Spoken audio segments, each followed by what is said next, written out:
Good morning, Good morning. everybody. Good morning, Carl and Ortrun. Good morning. Today's an exciting day.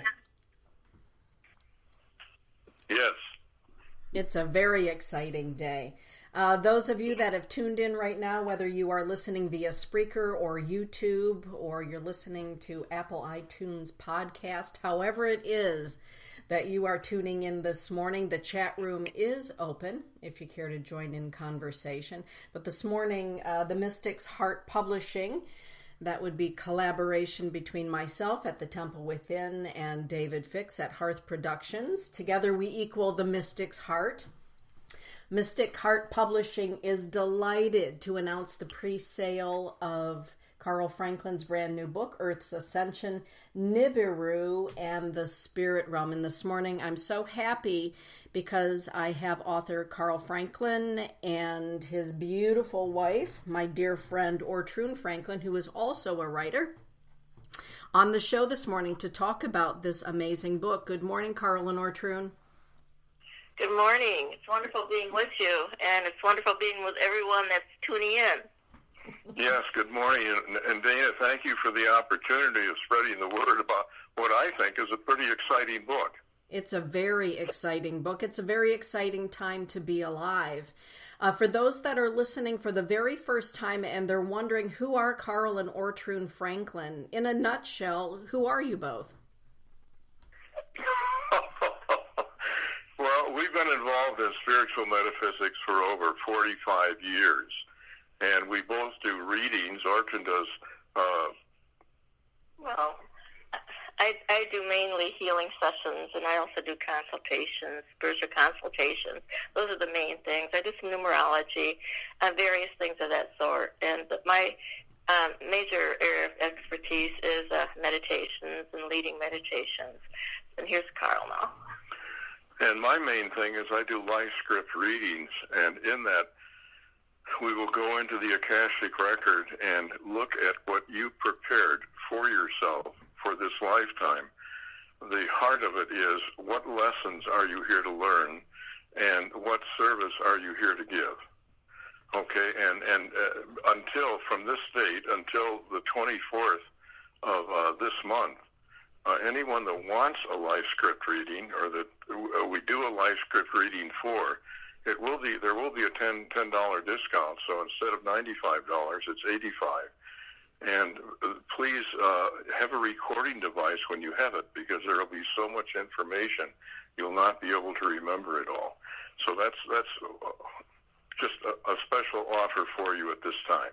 Well, we're really excited, everyone. So between now, October 8th, and October 24th, the new moon and the full moon, we are offering this wonderful opportunity to have a life script reading at a wonderful discount, $10 off. But also, this is the time for you to pre-order and receive a signed copy of Carl's book, along with a couple of fun free things that I think that you will enjoy. Carl hasn't even seen them yet. Something that I've created to go with the packages and the books to those that order from now until the 24th. And let's say right at the beginning, the website to order the book is OurSpiritualAscension.com. So if you go to OurSpiritualAscension.com, you can see so much more about Carl and Ortrun, their work, and you will be able to pre-order a signed copy of the book. And you're going to want this book. The book itself, I have to tell you, there were several editors on the project. Here at the publishing house, we have many editors, graphic layout specialists, art designers, and the book grew from 170 pages to almost 190 pages of information. And it's wonderful information. Planet X, Nibiru, Earth's Ascension. Who are we as human beings? Where are we going as human beings? A lot of people are asking that question at this time. What is this all about? All of the conflict, all of the unsurety, if that's a word, in the world at this time. And Carl talks about some of those things.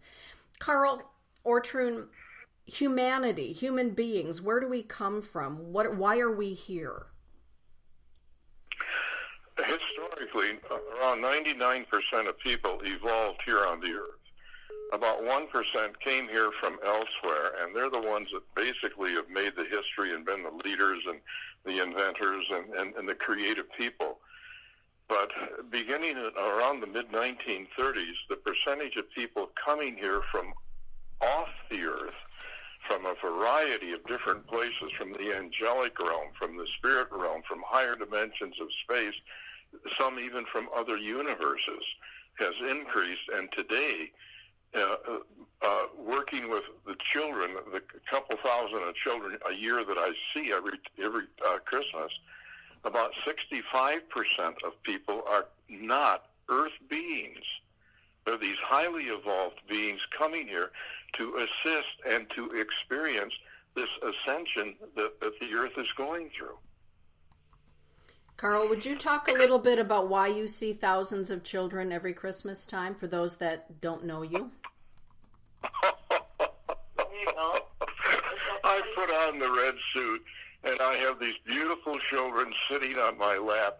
I feel their energy. We look into each other's eyes, and I enjoy that more than anything I've ever done in my life.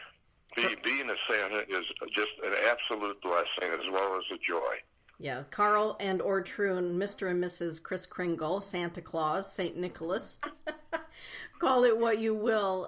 Not only do they portray Mr. and Mrs. Claus each and every year, they also help out at Gathering Thunder Foundation with the young ones at the Native American Education Program to tell the story of St. Nicholas and Mr. and Mrs. Santa Claus, and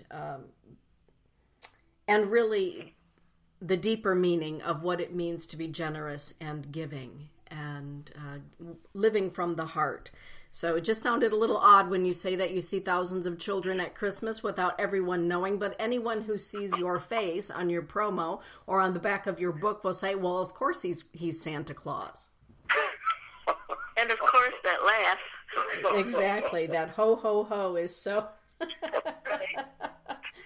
Oh, my goodness. Well, I'll tell you, I've learned so much from these children. They've been just a marvelous teacher without even realizing that they're doing it. Yeah. It's amazing, the work that you do together. And separately and collaboratively. Ortrune, the human race, you're with Carl. You've been married to Carl. You've been with Carl through lifetimes and many, many years. In watching him do his work and coming to learn more about the human race yourself as an Egyptian, an esoteric Egyptologist, I happen to think that Ortrune is the foremost esoteric Egyptologist on the planet. That's my thought and feeling about it.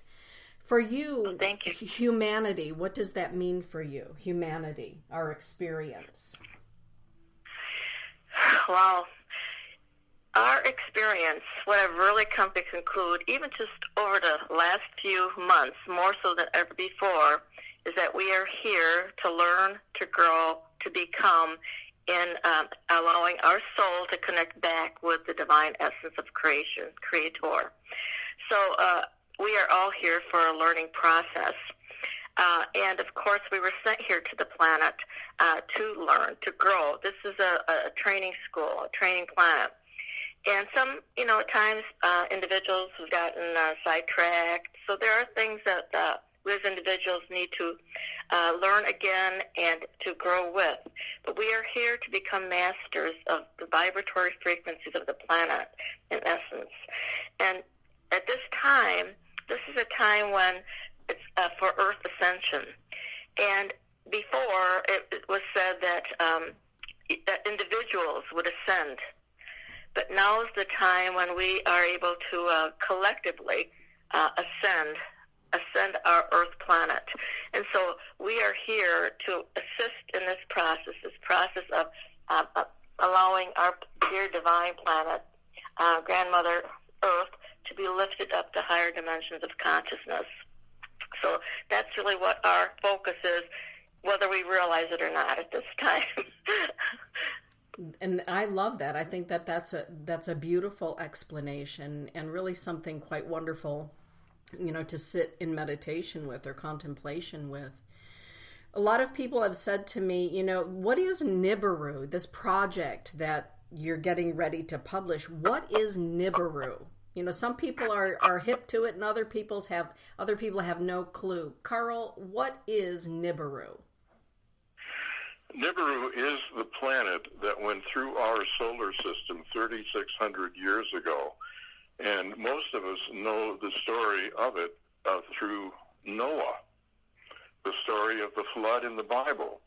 But it's interesting to note that indigenous people around the world, in their legends and in their cave art, have also recorded similar incidents to what Noah is recorded about Noah in the Bible. So Nibiru is a planet 4 to 5 times larger than the Earth, with a number of moons that swirl around each other, as well as the moon swirls rotating around Nibiru. And it is now in our inner solar system. And according to the Russian astronomers, it's to make its nearest pass by the Earth in February 2021. And the effect that it's going to have on the Earth is not completely known, but it's going to be some pretty dramatic changes that are going to happen because of it. And as I look ahead 100 years, I see a new Earth being much different than the one we have now, with a much different population, and Nibiru will have played a major role in helping to bring that about. It's fascinating. So, in the Mystery School, the three of us facilitate the Mystery School once a month here in Grand Rapids, Michigan. And we talk about changes, both physical changes, but a lot of the changes are changes that are very subtle.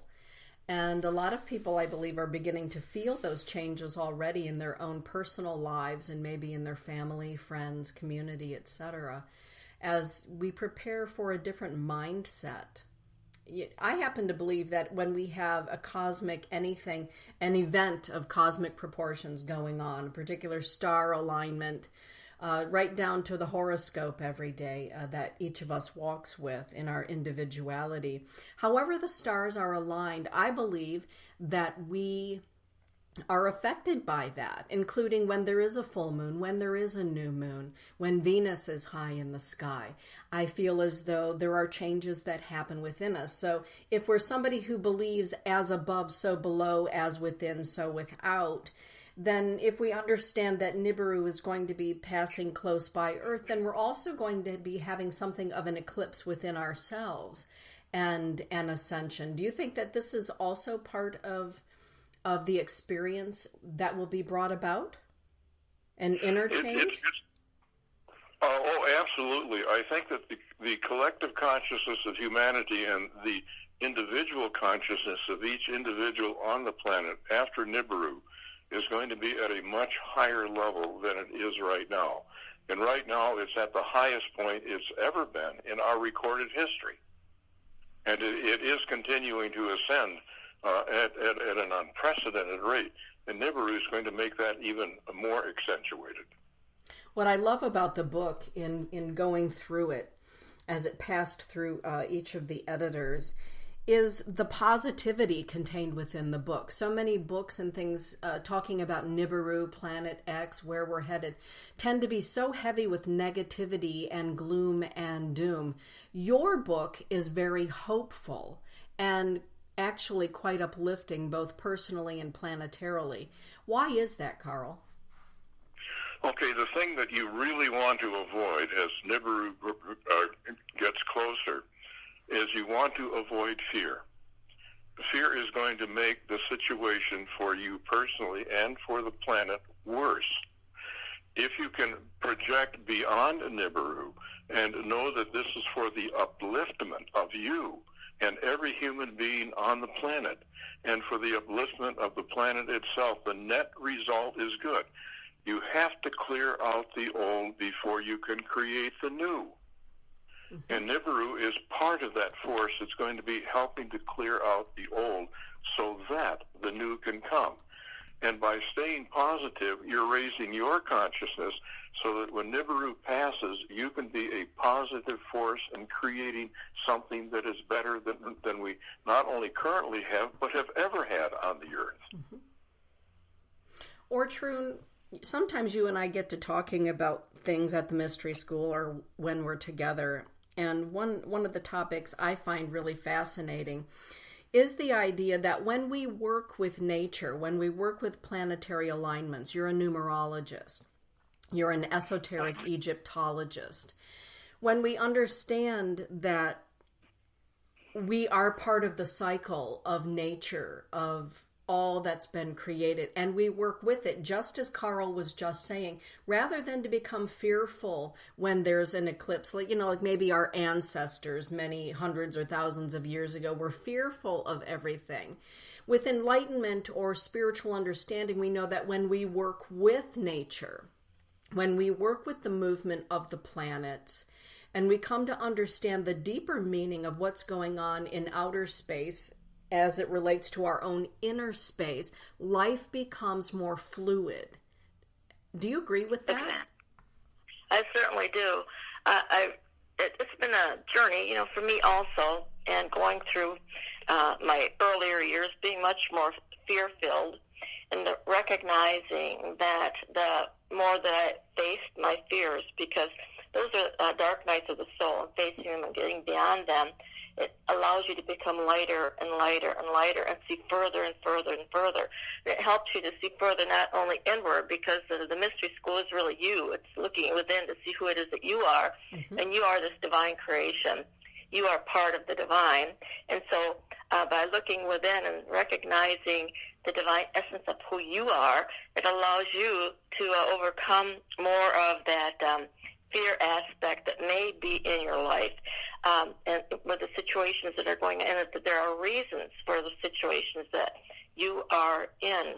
And again, more and more I am realizing situations we are in, and if they are, I'm going to say in a sense, negative situations, they are there for you to recognize, to walk through, to transmute and overcome.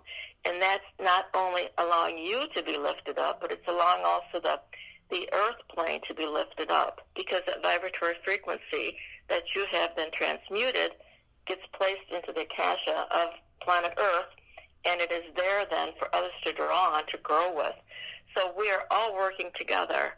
And, those of you that love plants, if you touch the plant loves it, because the energy exchange of your fingertip with that plant is amazing.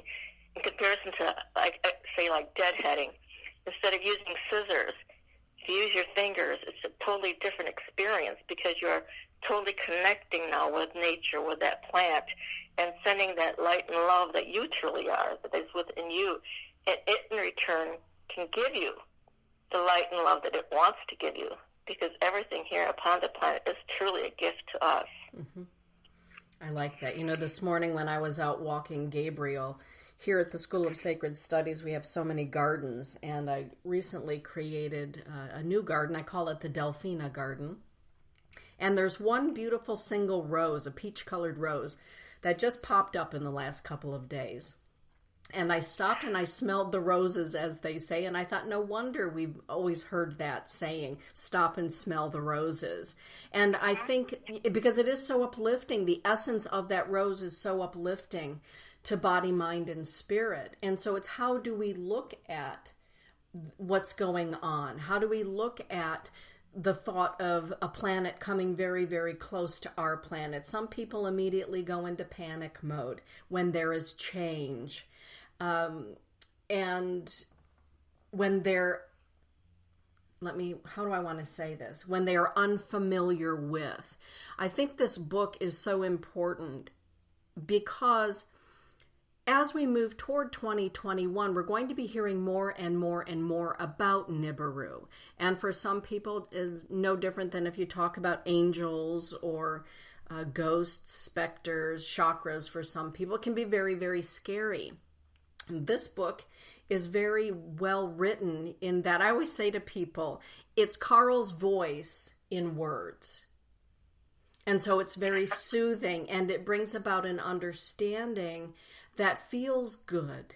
It feels hopeful. So for those of you that are thinking perhaps you're going to get into a scientific book that you won't be able to enjoy, I can assure you that it's far from that. It's Carl as the wisdom keeper, as the storyteller, telling the story, sharing the wisdoms. And some of the wisdoms that he shares in the book is the wisdom of the book Urantia. Carl, what is it about Urantia that has drawn you all these years? It's the most advanced information that I have ever read on the earth. And it's all channeled, and the channels are coming from the highest levels, even beyond our universe. And there's so much wisdom there and understanding, and it expands one's consciousness as to what reality is in its vastness and its tremendous diversity. Mm-hmm. Okay? Go ahead, Carl. Well, that book has influenced me more than any other book that I have ever read. Mm-hmm. And there are some of the concepts of the Urantia book in this book.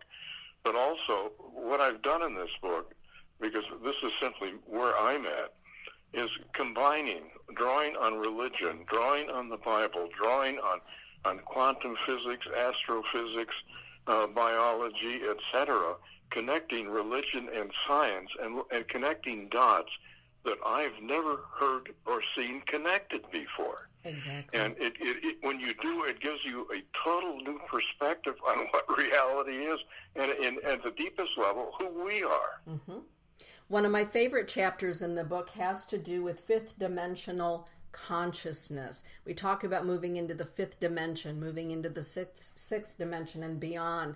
So it's one of my favorite chapters in the book.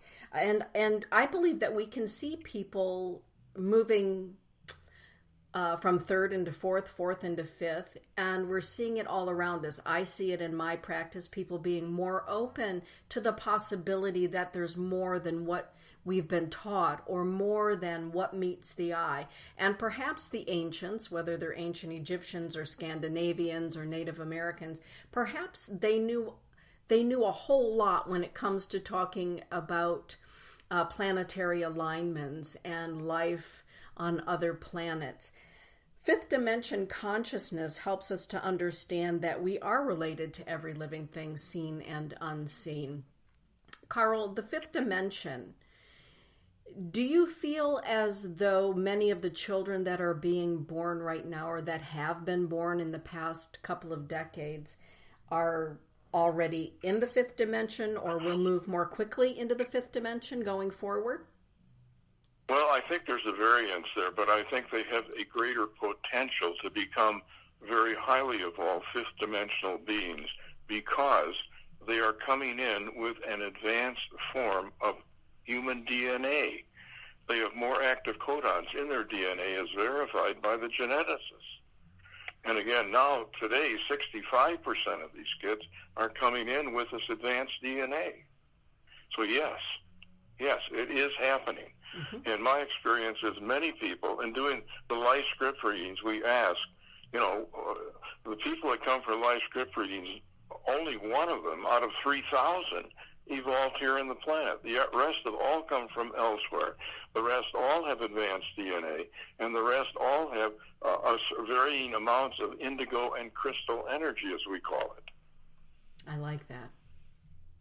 And, a lot of people are understanding that children in this day and age are a little bit different than perhaps the children such as myself that grew up in the 70s, or my kids who grew up in the 90s.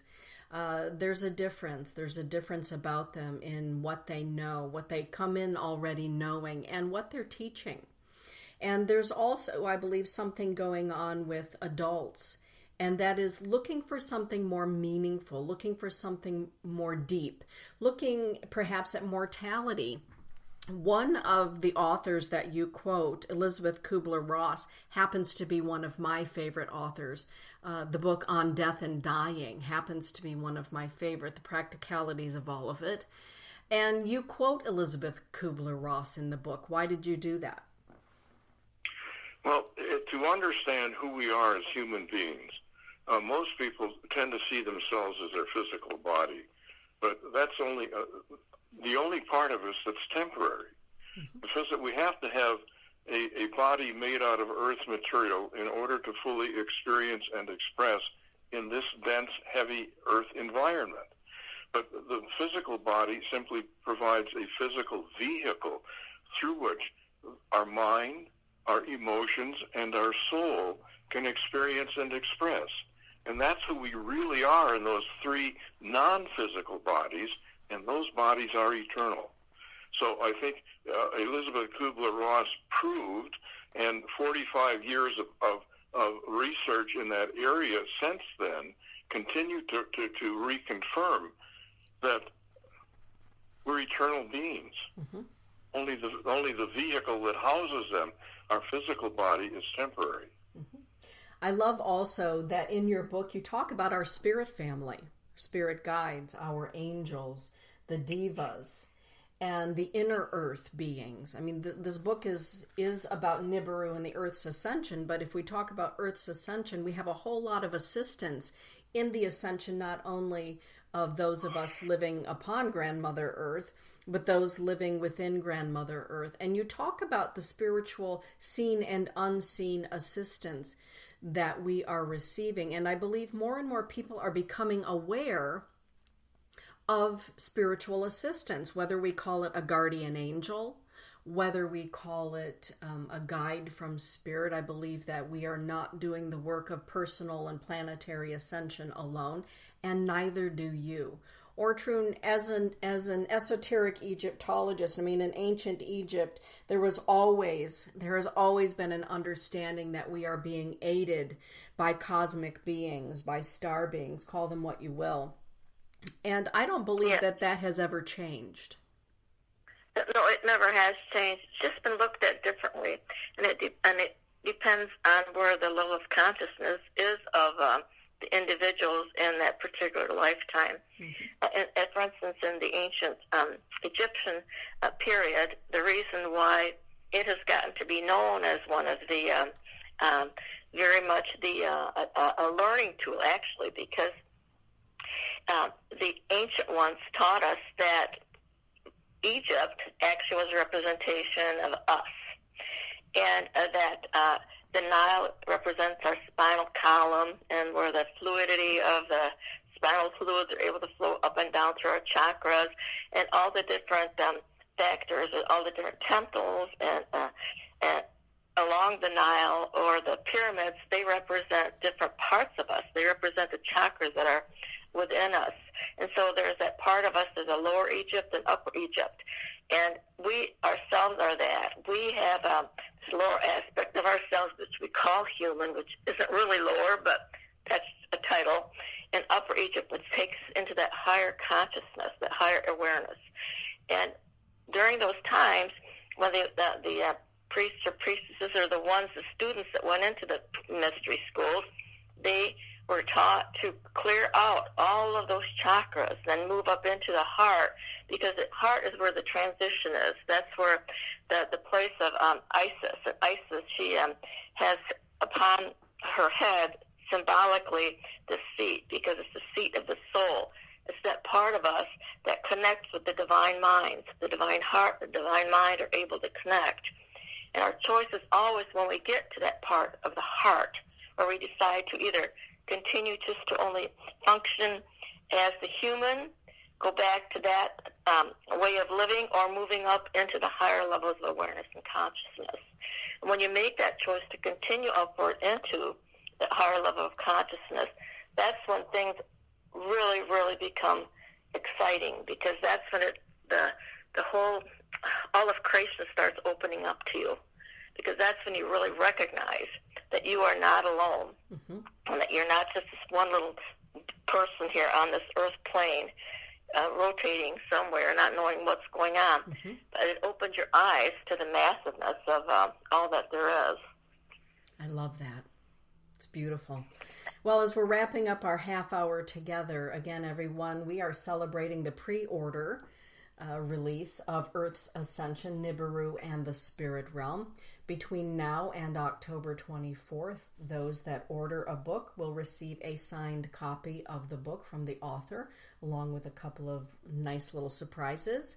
And for those of you from now through the 24th who register for a life script reading with Carl Franklin, will receive $10 off of that session. Where can you find out about how to order the book and get on board all this good stuff? OurSpiritualAscension.com. The Mystic's Heart Publishing, David Fix and myself, that's who that is. We are so delighted to be able to present this information, which is uplifting, it's inspirational, it's hopeful, and frankly, it has a whole lot of great stuff within it. And perhaps things that you never thought about before along the path. Certainly brought some new things into my life and my realm of awareness, even though Carl Ortrun and I have been dear friends since 2004. But with that, Carl, last words as we're wrapping up here today. Okay, I want to just mention one thing, Dana. Yeah. Those of you that would like a life script reading with Carl, since there's that $10 discount, usually it's $95. It'll be $85. If you would, when you go onto our website, go in through donations and put in the $85. That way it'll be easier to keep track, because our other pay buttons, they have the $95 on them. So I just want to mention that, okay? Very good. Thank you for that. Well, just final words are, I hope that you are attracted to read the book, and I think it will have a very positive, uplifting effect on you, as well as give you a wealth of information. Mm-hmm. And I wish you all happy reading. It is a wealth of information, as are you and Ortrun. With that, everyone, thank you for tuning in to Temple Within Radio and Media Network and Earth's Ascension, Nibiru, and the Spirit Realm. Carl and Ortrun will be back so that we can talk further about all the things that we like to talk about when the three of us are together, but where we are headed as the human group that we are, as a species, as part and parcel of the great galactic heart and mind of God. With that, everyone, blessings be. Have a beautiful day. Get out there and shine. Thank you for having us. Yes, shine, shine, shine. You're welcome. Have a beautiful day.